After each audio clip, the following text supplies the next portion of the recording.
America was discovered in 1492, we declared our independence from Great Britain in 1776, and our first president was sworn into office in 1789.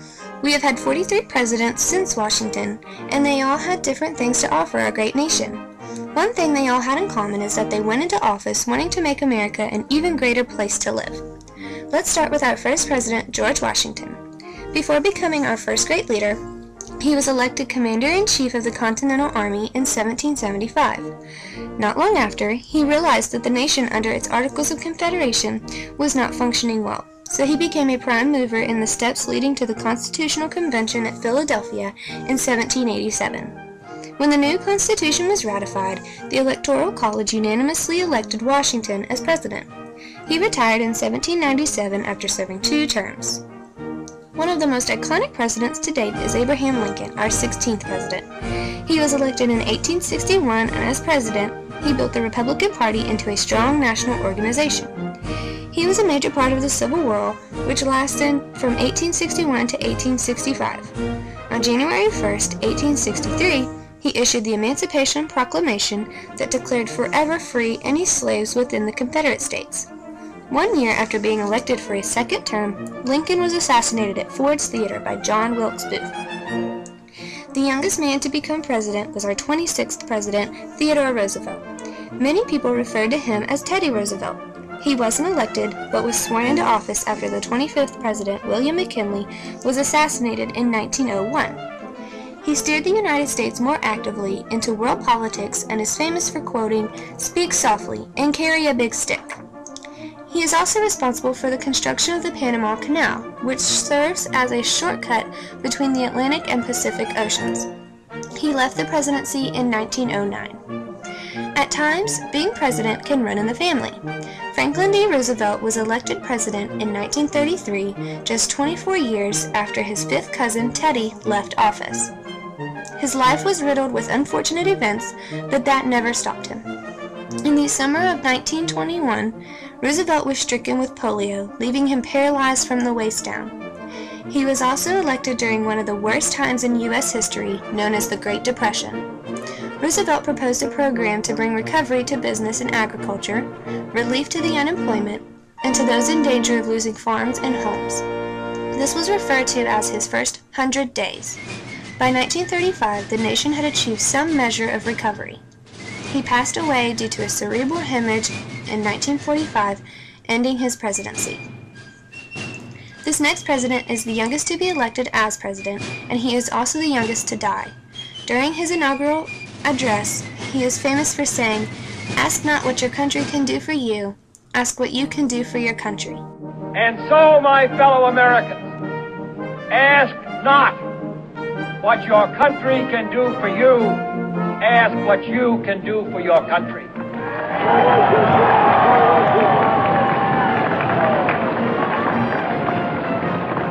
My fellow citizens of the world, ask not what America will do for you, but what together we can do for the freedom of man. His economic programs launched the country on its longest sustained expansion since World War II. He took vigorous action in the cause of equal rights, calling for new civil rights legislation. In 1963, Kennedy was assassinated while riding in his motorcade through Dallas, Texas. Many people's opinions of this next president is that he was one of the greatest to lead America. Before becoming president in 1981, Ronald Reagan toured the country as a television host, becoming a spokesman for conservatism. He obtained legislation to stimulate economic growth, curb inflation, increase employment, and strengthen national defense. At the end of his administration, the nation was enjoying its longest recorded period of peacetime prosperity without recession or depression. The one president who made America an even better place to live than Reagan did would be Bill Clinton. During his presidency, the unemployment rate was at its lowest, inflation was at an all-time low in 30 years, homeownership was at its highest in history, crime rates were dropping all over the nation, and welfare was being reduced. He was the first president to achieve a budget surplus, and he also called for a great national initiative to end racial discrimination. Unfortunately, he was the second president to be impeached by the House of Representatives, but was found not guilty of any charges after being tried by the Senate. He apologized to the nation and continues to have unprecedented popular approval ratings for his time as president. Our nation's peace and prosperity didn't last long. On September 11, 2001, airborne terrorist attacks on the World Trade Center, the Pentagon, and a thwarted flight against the White House transformed our next president into a wartime president. George W. Bush, after following in his father's footsteps of becoming president, was considered to be facing the greatest challenge of any president since Abraham Lincoln. America went to war and invaded Iraq. Bush gave the impression that this invasion would make the world more secure against terrorism, winning him the national political debate.